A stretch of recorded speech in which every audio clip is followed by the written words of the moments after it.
Wir sind heute hier für das neue Menü von Pearls. Das Pearls das einzige Kaviar-Restaurant ist, was es auf Kreuzfahrtschiffen gibt. Heute gehen wir das jetzt alles mal durch, besprechen die Menüs und kochen das jetzt im Laufe der Reise Probe, aber auch direkt schon mit Praxistest. Also die Menüs werden auch serviert und wir bekommen dann schon das erste Feedback von unseren Gästen. Wir machen jetzt heute das goldene Ei, eigentlich ganz keck. Wir haben eine ausgeleerte Eierschale, die ist gold lackiert. Da rein kommt jetzt gleich ein Tatar von Nordseekrabben. Das ist mit Fenchel, Petersilie, Schnittlauch, Schalotten sind mit drin. Und dazu ein lauwarmer Kartoffelespuma, Parmesan, Bacon, Crunch. Wir machen uns Gedanken, aus was können wir Kaviar herstellen, wie können wir das kombinieren, um halt auch Vegetarier abzuholen, dass auch sie in ein Kaviar-Restaurant essen gehen können.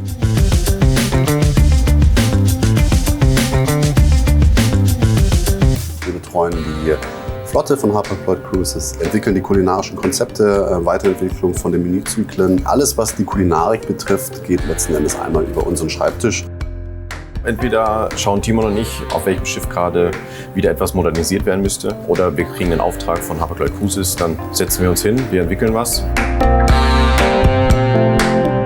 Wir suchen die Schiffe dann zu dem Zeitpunkt halt auch. Wenn diese neuen Menüs dann starten, kochen das einmal mit den Köchen einmal durch.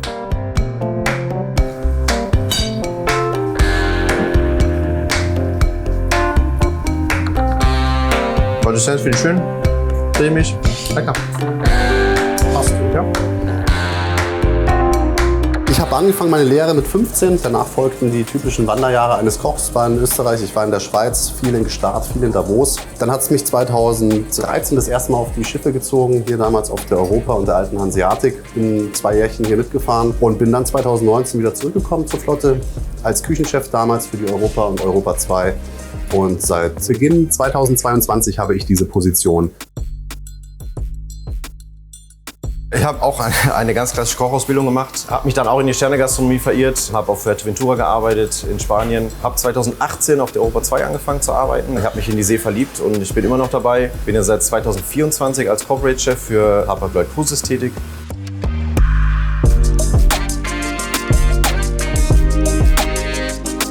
Als Pendant natürlich, da wir auch unser vegetarisches Angebot weiter ausbauen, haben wir dasselbe Gericht oder dieselben Gerichte natürlich auch vegetarisch im Angebot, ja, und auf Nachfrage auch vegan. Ausgetauscht ist eigentlich alles. Wir haben die Krabben gegen ein Fenchel-Tatar getauscht. Wir haben den Störkaviar gegen ein Zitronen-Lauch-Kaviar getauscht. Den machen wir mit Agar-Agar, nennt sich das. Das ist ein Seealgenpulver. Das ist die sogenannte Molekularküche. Das macht aber auch mega Spaß, sich wirklich viel mehr mit der veganen und auch mit der vegetarischen Küche auseinanderzusetzen, weil man halt wirklich sehr, sehr viele Alternativen bietet und auch Gemüsesorten Alternativen bieten, die einfach auch dem Fleisch oder dem Fisch halt die Paroli bieten können.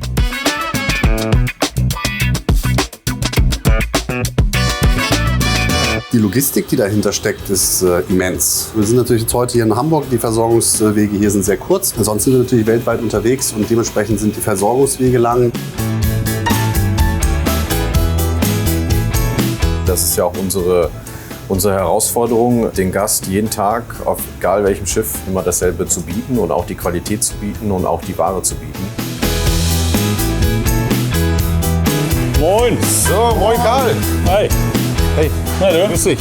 Hi. Moin, alles gut? Ja, sehr gut, danke. Komm rein. Hapag-Lloyd Cruises war schon immer Hummerkunde eigentlich bei uns. Es ist natürlich ein bisschen unterschiedlich davon, wann sind die Schiffe da und wann nicht. Weil wenn sie jetzt, sage ich mal, Übersee sind, dann ergibt es keinen Sinn, hier die Hummer zu kaufen. Aber sobald sie hier vor Ort sind, Hamburg, Kiel, werden auch die Hummer von uns bezogen. Schöne Ware, ne? Ja, sehr, sehr gut. Wunderschöne Fische, wunderschöne Qualität. Das lassen wir uns natürlich auch nicht nehmen, dass wir dann ab und zu mal vorbeischauen.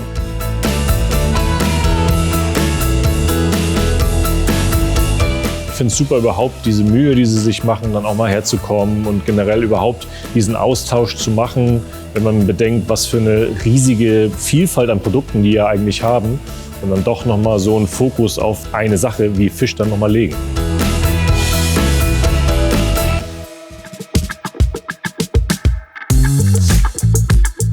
Wir haben einen Miso-Thunfisch-Tatar mit einer knusprigen Reiswaffel, die es dazu gibt. Das ganze Gericht ist ein bisschen japanisch angehaucht. Wir haben Aromen von Ingwer, wir haben Miso-Paste mitverarbeitet. Das Ganze wird dann ein bisschen Sandwich-ähnlich aufgebaut werden und anschließend dann mit dem Kaviar verfeinert. Also große Empfehlung bei jedem Rezept, das man sich so vornimmt, lasst das Salz weg, nimm Kaviar. Salz auf jeden Fall. Oder wir nehmen Kaviar. Oder wir nehmen Kaviar. Das Ganze gibt es dann logischerweise wieder in einer vegetarischen Variante. Anstelle von Thunfisch haben wir hier rote Beete Tartar mit denselben Aromen angemacht. Anstelle des Osetra Kaviars haben wir hier einen Granny Smith Apfelkaviar gemacht. Ebenfalls die Avocado, eingelegte Gurke und den Sushi gemacht. Noch nicht 100%, aber es geht schon sehr in die Richtung, wie ich mir vorgestellt habe. Jetzt geht es erstmal um den Geschmack. Muss nur gut ausschauen, gut schmecken muss es.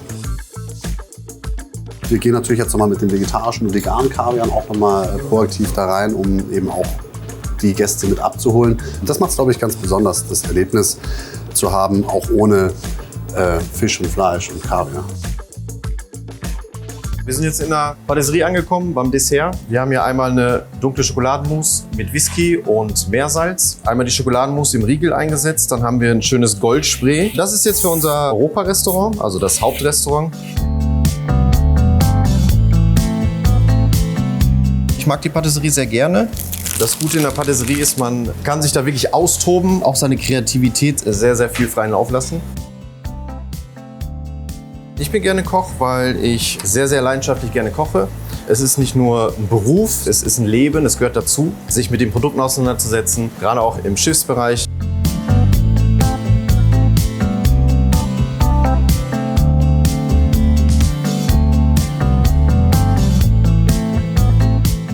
War ein bisschen viel Whisky. Ich glaube, am Alkoholgehalt müssen wir noch ein bisschen schrauben, dass es dann doch nicht zu viel wird. Das ist gut. Ich bin zufrieden damit.